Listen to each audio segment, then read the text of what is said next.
นาะอู้ถึงหลังนั่นพี่น้องนี่เอ้ยมาแล้วถึงหลังนี้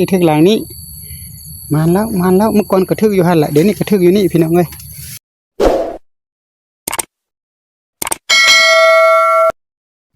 กับทักทายสบายดีตอนแรงพี่น้องมาเข้าสู่บรรยากาศตอนค่ายค่ำค่ายแรงจังสิบ่จันจะพาพี่น้องมาโตนกคุ้มอีกเด้อพี่น้องอยู่ที่ป่าหญ้าคิวๆนี่แหละนี่สูงแล้วพี่น้องป่าหญ้านี่ก็สูงแท้สูงว่ากระบัวจะมีนกบ่เนาะเมื่อก่อนเบาจันมาสุดก้อนๆนั่นนี่มีแต่ว่าโตบ่เข้าเนาะรอบนี้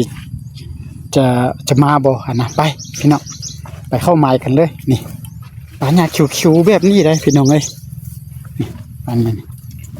หญ้านี่ก็เป็นหญ้าหยังบ่อยู่เบาจันก็บ่ฮู้เว้าเด้มันคิวดีขนาดพี่น้องนี่สิโตอยู่บนนี้เด้อสิลองเบิ่งดอกโตอยู่บนเป็นนี่ก็ได้เนาะก็จะโตนี่เด้อพี่น้องโตอยู่นี่มีแต่เสียนอยู่หั่นนึงนี่เนาะเอาบ่นี่ละจะโตอยู่นี่ก็บ่ฮู้ว่านกคมมาอยู่บ่หรือบ่อยู่ก็บ่จักหรือไปทางใหม่ก็บ่จักเอาขอย้ายปักซิงก่อนพี่น้องเอาเครื่องเสียงก่อนเครื่องเสียงป้าอยู่นี่สีหลังใส่เรียบร้อยเลยพี่น้องเอ้ยมาก็บ่ฮู้ว่าจะมาทางใดก็อยู่นี่เด้อเครื่องเสียงก็อยู่ปลายไม้นี่ล่ะเดี๋ยวเสียงเลยพี่น้องนี่ประมาณนี้แหละพี่น้องก็อยู่นี่พี่น้องก็อยู่ ถึงมันว่าจะไปท่าย้อนชิบได้ตั้งกล้องเด้อพี่น้องเอ้ยจากได้บ่คอยไม่หยับน้ำกันจะท่าอยู่ประมาณ15 นาทีแล้วของเธอฝนจะตกได้พี่น้องแดดแห้งๆแบบนี้เดี๋ยวบ่มักฝนตกอีกนะขออนุญาตก่อนพี่น้องรอแล้วเปิดเครื่องเสียงแล้วไปท่าอยู่นอกนี่บัดนี้นะท่านี่พี่น้องเอ้ยนี่รถเฮาป้ายกันรถเสลิงเฮานะประมาณ15 นาทีเอาไปพี่น้องจะพาพี่น้องย่างไปเบิ่งก่อนพี่น้องเอ้ยจะเข้าบ่เข้าแล้วก็จุดนี้แล้วก็บ่จันจะย้ายขึ้นเมื่อถึงอันนึงอีกเด้อพี่น้องเด้อไปเบิ่งติดตามเฮาชมนำกันจะมานบ่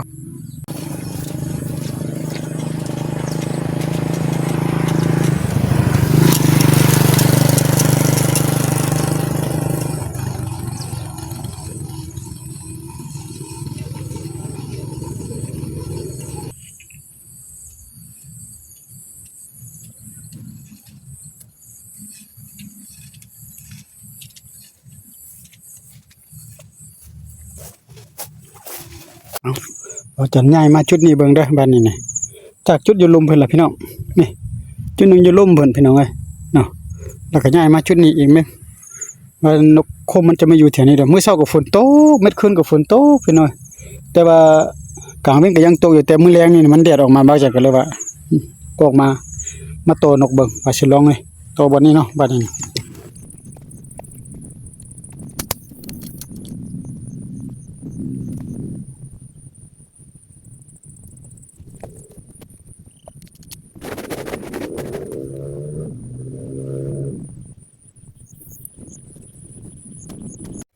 ไปพี่น้องย่างไปเอารถก่อนรถอยู่พูนเด้พี่น้องเอ้ยเขาขึ้นตัวนั้นเกี่ยวไปนั้นแล้วออกไปตัวนั้นนะไปต่ออยู่หั่นเดี๋ยวนี้ย่างกลับขึ้นมาไปเอารถก่อนจุดที่2ละว่าสิไปไกลอยู่พี่น้องสิไปไกลแต่ว่ามันฝนตกมันบ่ทันพี่นะเวลากลับเพิ่นนะพอจันไปหลายเทื่อละไปเลยเวลามานะเกือบ10บ่ทันเลยคันไปไกลนี่คันได้กินได้อยู่ก็ยังใครได้เนาะพี่น้องเนาะคันบ่ได้กินได้อยู่นี่ลุกทึนฝนห้ำหัวตลอดมันแดดแบบนี้จังได๋มันตกมาแล้วก็ปั๊บเลยแป๊บเดียวได้มาฮู้บาดเดียวเลยเกือบสิว่ากู้ซิงก็สิบ่ทันยามใดก็ได้ไป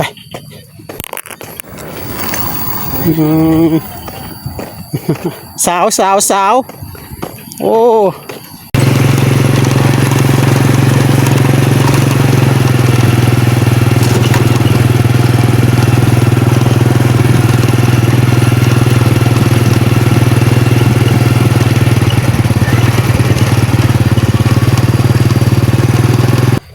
เพราะว่า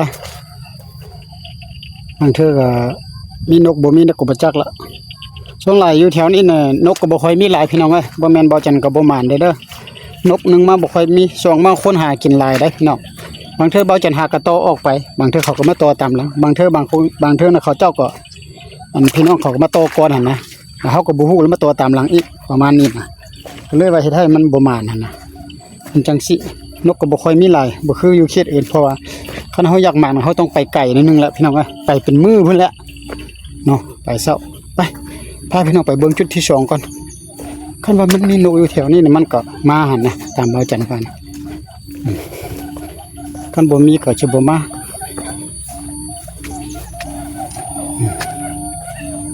บ่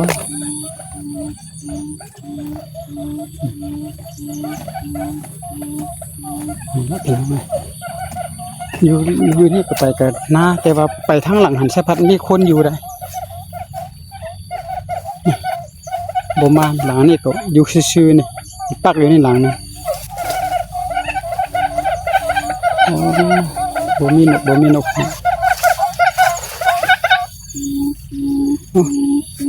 ่ถึกซ้ำพี่น้องเอ้ยนี่คือเก่านี่ก็บ่ถึกซ้ำโอ้อยู่คือเก่าพี่น้องเอ้ยเก็บพี่น้องไปเบิ่งจุดที่3นี่เบิ่งดูนี่ฟ้าก็มืดมาอีกแล้วพี่น้องจะได้ใส่บ่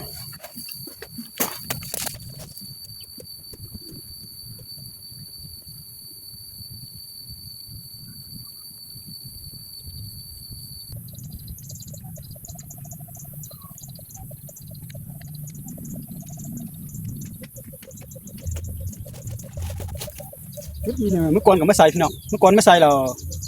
บ่ฮอด1 นาทีฝนตกฟ้าลมพายุเข้าแล้วก็เก็บเส้นแลนกับเพื่อนบนนี่แหละนี่มาอีกคนนึงเอาเราติดตามชมกันใส่เรียบร้อยเลยนี่พี่น้องบรรยากาศท้องฟ้านะเริ่มต้นเข้าพรรษาวันที่29ฮอดปัจจุบันนี่เบิ่งไหมดำคึบพี่น้องเกมฝนสิตกมาอีกแล้วเนี่ยเห็นบ่จะเป็นแต่จุดดีหรอบ่พี่น้องฟ้าดำปึ๊บพี่น้องไปพี่น้องไปเบิ่งน้ำกันบัดนี้นะโอ้สิมานบ่คันว่าจุดนี้จะเข้าก็เข้าจุดนี้บ่เข้าแล้วบ่มีแล้วพี่น้องในฟ้าค่ำอีกละ6 โมงยังแล้วพี่น้องค่ำลากันนกก็บ่ออกละชุดก่อนๆบ่จันมาตอนอยู่นี่ยังมีอยู่นกอยู่ชุดนี้นะเพราะอยู่บนหลังบ่จันตอนมันมีหนองน้ำได้พี่น้องมันมีหนองน้ำมันมีหนองได้เพราะเห็นกบก็มีไปซั่น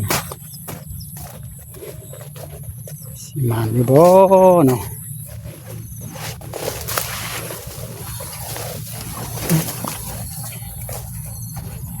มันพอได้ปิ้งแรงอยู่บ่อยู่ใส่วะอยู่นี่บ่บ่เห็นถึกซ้ำบ่มากพี่น้องนี่หลังนี่ก็บ่ลันหลังนี่ก็บ่ลันหลังนี่ก็บ่ลันโอ้นกคุ้มไปใส่น้ออู้ถึงหลังนั่นพี่น้องนี่เอ้ยมาแล้วถึงหลังนี้มาแล้วเมื่อก่อนก็ถึกอยู่หั่นแหละเดี๋ยวนี้ก็ถึกอยู่นี่พี่น้องเอ้ยนี่ตัวผู้นี่นี่มาแล้วตัวผู้นี่โอ้ตัวผู้มันเตียวแล้วทึกตัวนึงพี่น้องทึกตัวนึงพี่น้องทึกตัวน